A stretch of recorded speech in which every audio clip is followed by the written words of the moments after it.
And we've got an enticing show for you this week. We've got Joseph with news and analysis.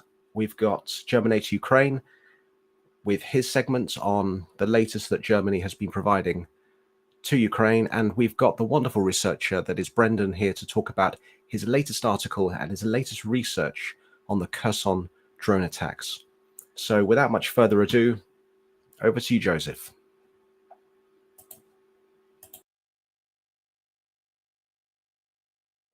On the morning of Thursday, October 31st, Russian occupation forces reported an assault involving drones on the seaport in the city of Berdyansk, currently under Russian control in Ukraine's Zaporizhia region. As a response, occupation authorities announced a citywide day off. Since early morning, locals reported hearing explosions which began around 6 a.m., followed by the activation of Russian air defenses. Photos posted on social media channels, including Berdyansk Segodnya on Telegram, showed smoke over the port area, with ambulances seen departing the vicinity. In response to the attack, residents were advised to remain indoors, avoid traveling by car, and keep a safe distance from windows. The occupying forces also urged motorists approaching the city to reconsider their travel, while military roadblocks were set up on several streets close to the port. Russian-backed media alleged 6 drones approached the port from the sea, while residents on social media claimed the number was higher. As of 9 a.m., 3 individuals were reported injured, although the specific nature of the injuries and whether they are civilian or military hasn't been clarified. Ukraine's military intelligence agency, HUR, reported on November 2nd that Russia has equipped North Korean soldiers stationed near Ukraine's border with a range of infantry weapons. These include 60mm mortars, AK-12 rifles, machine guns, sniper rifles, as well as anti-tank guided missiles, handheld grenade launchers, and equipment such as night vision devices and thermal imagers. The deployment of North Korean troops from Russia's Primorsky Krai to Ukraine's border reportedly includes over 7,000 soldiers, according to U.S. Secretary of State Antony Blinken. Ukrainian intelligence analysts have expressed doubts regarding the effectiveness of North Korean soldiers in combat, attributing this to communication challenges between North Korean and Russian forces. According to HUR, North Korea has sent around 12,000 troops to Russia, including 500 officers and 3 generals, with many still undergoing training across 5 military camps in Russia's Far East.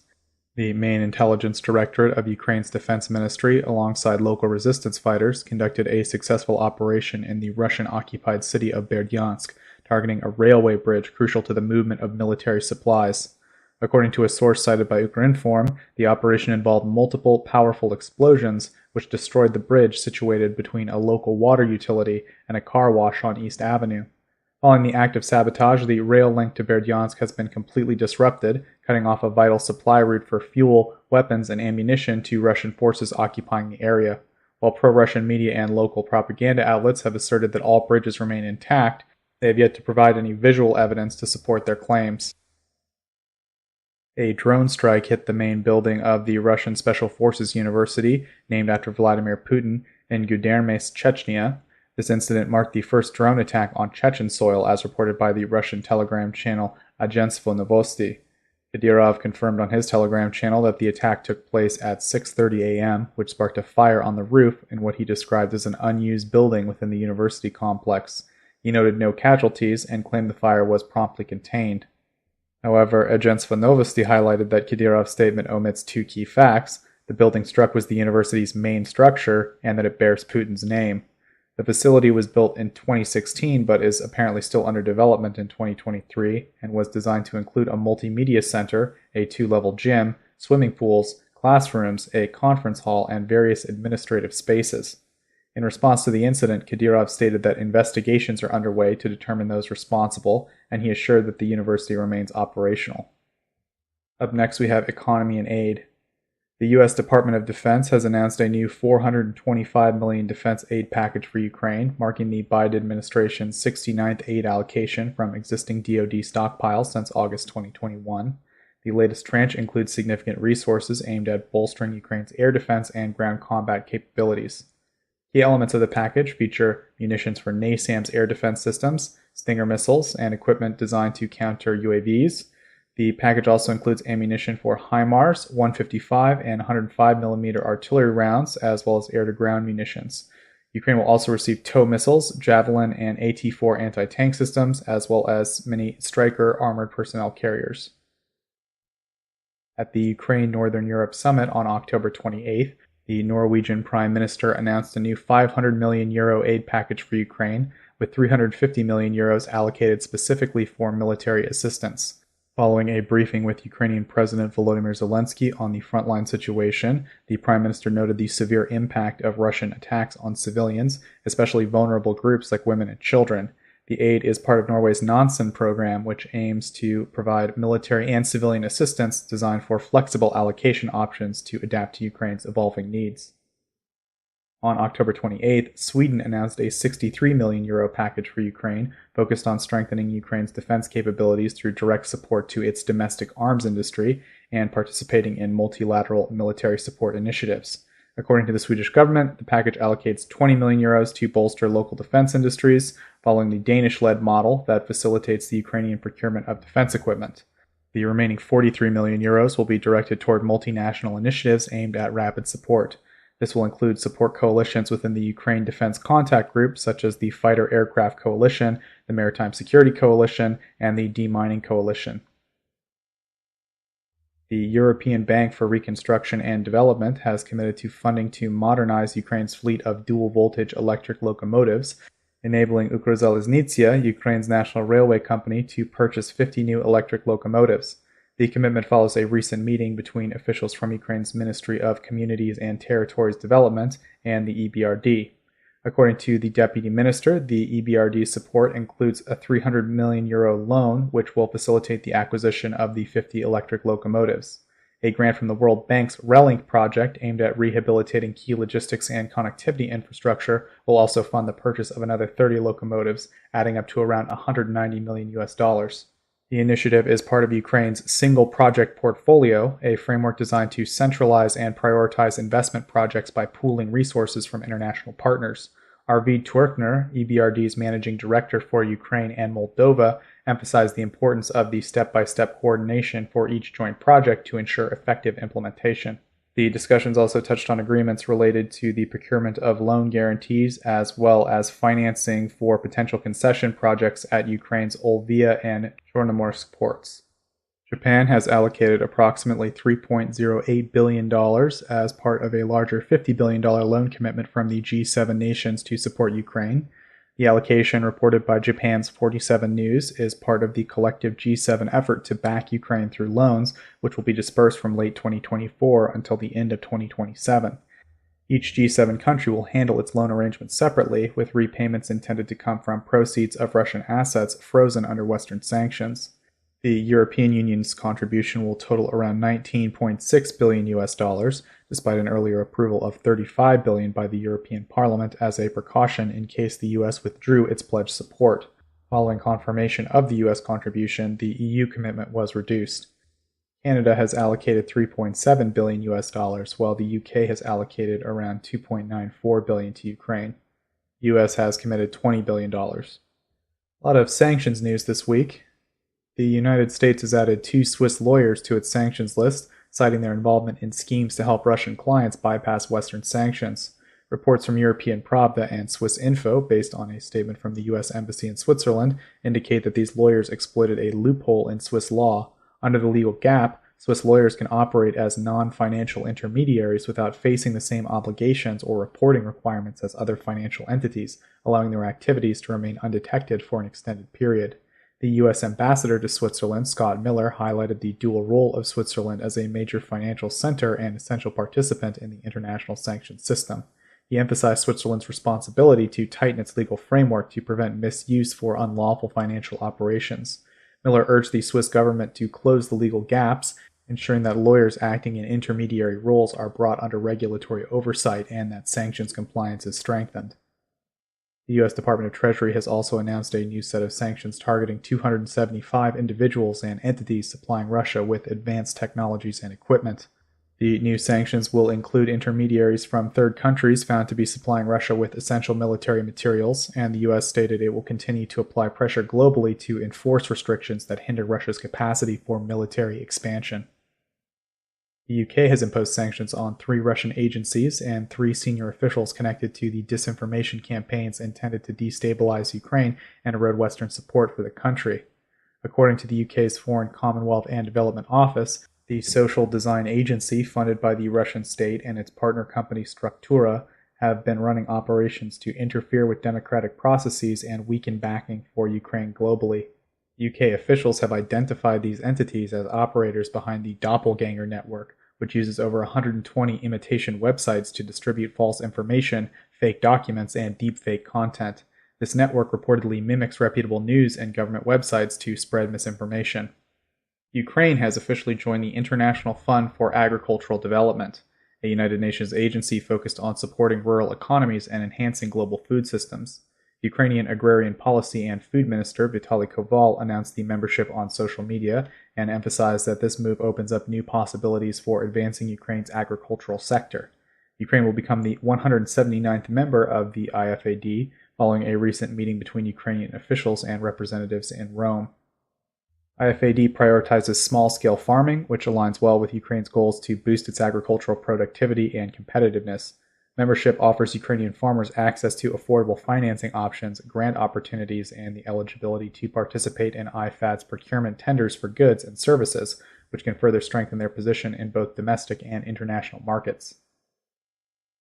The Belgian company Thales in Belgium has entered into a partnership with Ukraine to co-produce missiles aimed at countering drone threats. The Ukrainian Minister of Strategic Industries announced the collaboration, which includes the joint production of missiles and potential future technology transfer to enable Ukraine to independently manufacture FZ-275 LGR missiles. This missile is equipped with a semi-active homing lead and is an advanced variant of the Thales unguided missile, typically deployed from helicopters, aircraft, and ground launchers against various targets. The missile was originally developed by Forges de Zeebrugge and produced by the Airstal Arms facility and has been tested on South African Ruivac helicopters. Its 70mm caliber allows compatibility with systems like the Vampire, which the Ukrainian Armed Forces currently use to intercept drones. India's Shreya Life Sciences has supplied Russia with high-performance servers featuring NVIDIA processors designed for artificial intelligence applications, despite Western export restrictions on such technologies. According to Bloomberg, Shreya exported around 1,100 Dell PowerEdge servers to Russia between April and August, with shipments valued at approximately $300 million. These servers are restricted by US and EU sanctions due to their potential military applications, and they entered Russia through India, which is not party to the sanctions. Although India has emerged as a transit hub for sensitive exports, trade data suggests Malaysia is the primary source, with the servers initially shipped from Malaysia to India before reaching Russia. Shreya Life Sciences, which was established in Moscow in 1995 by Sujit Kumar Singh, initially focused on pharmaceuticals, but has since expanded its offerings to include advanced technology. Shreya's client Russian company Main Chain, which is not currently under US sanctions, received the servers supplied by Dell subsidiaries in India and Singapore. From March to August 2024, India imported over 1,400 of these high-powered servers from Malaysia, which were subsequently resold to Russia. Another Indian company, Hayers Infotech Private Limited, has also provided technology to Main Chain, with Shreya and Hayers Infotech collectively exporting $434 million in high-tech goods to Russia since February 2022. Google faces a massive symbolic fine in Russia, reportedly amounting to around 2 undecillion rubles, a figure with 36 zeros, due to delay penalties that have compounded since 2020. The fines began accumulating after Russian pro-government media outlets Tsargrad and Riafan won lawsuits against Google for blocking their YouTube channels, with daily penalties doubling weekly since then. This immense fine, far exceeding any practical or payable amount, stems from Russia's legal claims that Google discriminated against Kremlin-aligned media. The Kremlin described the fine as symbolic, with spokesman Dmitry Peskov commenting that the astronomical figure is part of Russia's expectation for Google to restore the banned accounts. However, Google's Russian operations are limited, as the company's subsidiary in Russia filed for bankruptcy in mid-2022 following the implementation of Western sanctions. Google has since restricted advertising in Russia, aligning with international sanctions related to the war in Ukraine. Up next, we have international relations. Australia has officially joined the International Coalition for the Return of Ukrainian Children, making it the 41st country to participate in the effort to reunite Ukrainian children with their families. This coalition focuses on addressing cases of Ukrainian children who have experienced unlawful relocation or deportation due to the war. Ukrainian Parliament Commissioner for Human Rights Dmytro Lubinets expressed gratitude for Australia's commitment to aiding the cause. Ukraine and South Korea are set to deepen their cooperation, with updates on joint initiatives expected soon. A spokesperson for the Ukrainian president announced a recent phone conversation between the two nations' leaders and that South Korea will be sending a delegation to Ukraine. A Ukrainian delegation will travel to South Korea as well to discuss collaborative efforts, coordinate a response to shared security concerns, and explore avenues for expert support to strengthen Ukraine. Nikiforov, the spokesperson, indicated that details of this partnership could be revealed by the end of the week or shortly thereafter. There have been several other statements related to South Korean and Ukrainian cooperation in terms of sharing intelligence. The South Koreans have stated that we'll be sending military observers of some kind, but I think we'll be getting more specifics in the near future when these delegations finish their work.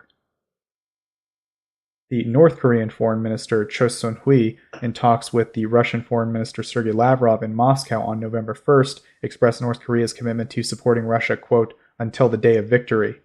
Choi described the relationship between North Korea and Russia as a new level of invincible military comradeship and praised the Russian president's, quote, wise leadership, affirming North Korea's belief in Russia's eventual victory in what they called a sacred struggle. This visit by a North Korean delegation comes as it was announced that Iran and Russia are also working on a similar bilateral security agreement.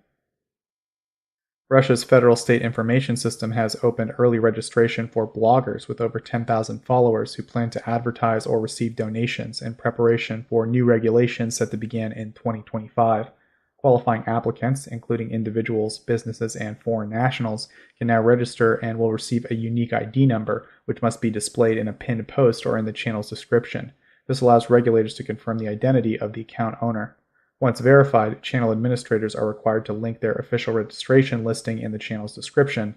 Under the new law, which was passed earlier this year, bloggers and social media accounts with more than 10,000 followers must complete the registration to continue monetizing through ads or subscriptions. Unregistered channels will be restricted from earning revenue, and content from unverified pages will be banned from being shared on social media in Russia. Finland's Deputy Prosecutor General Jukka Rape announced on October 31st that Jan Petrovsky, a Russian neo-word YouTube doesn't want me to say, and co-founder of the Rusich Sabotage Assault Reconnaissance Group, will face trial in Finland on charges of war crimes.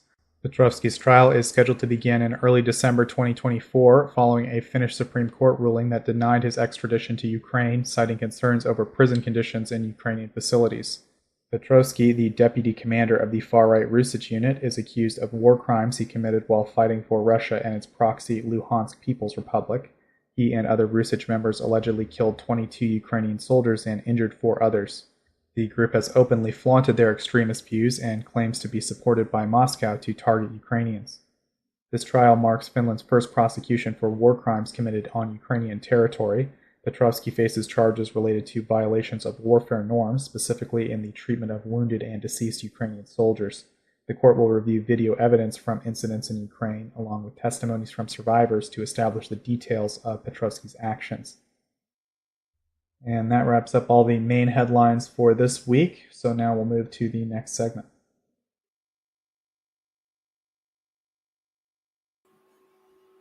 Okay, next up we've got Germinate Ukraine with his weekly report. Yeah, that should be me. Hello, guys. As always, I will now present the most important news from Germany regarding Ukraine. Short segment, by the way, this week. We start with a newly concluded Ringtausch agreement between Germany and Croatia, which was signed on Monday. Within 2024, Croatia will hand over 30 M84 main battle tanks and 30 M80 IFVs, so infantry fighting vehicles, as well as ammunition and spare parts to Ukraine. Germany will in return finance this with 144 million euros, which they, so Croatia, will use to partly finance up to 50 Leopard 2A8 main battle tanks for their own army. So in the end, 60 armored vehicles consisting of 30 main battle tanks and 30 infantry fighting vehicles, which will be delivered within the next 8 weeks, which is, in my opinion, very good news for Ukraine. And already as the last news item of this week, on Friday, to provide essential humanitarian assistance for the winter, UNICEF Ukraine made public that they have recently installed 4 powerful generators co-financed by the German government for housing complexes in Lviv, which is home to almost 1,000 displaced Ukrainians. And yeah, that's already everything I had. Back to you, Joseph.